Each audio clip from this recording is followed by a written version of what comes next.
Hey guys, so I put spikes in my tornado interceptor, my big one, my real big one.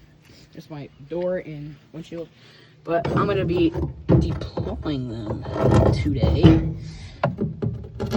Just to show you. Alright, these are 12-inch spikes. Next time I go to Lowe's, I'm gonna get 14 instead. They only go to the ground like 2 inches. They go to the ground that much. But, yeah. You gotta hammer them in.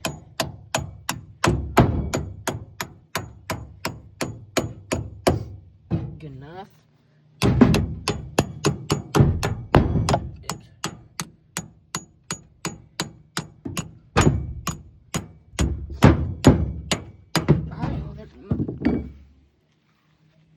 Okay, it's mostly deployed now.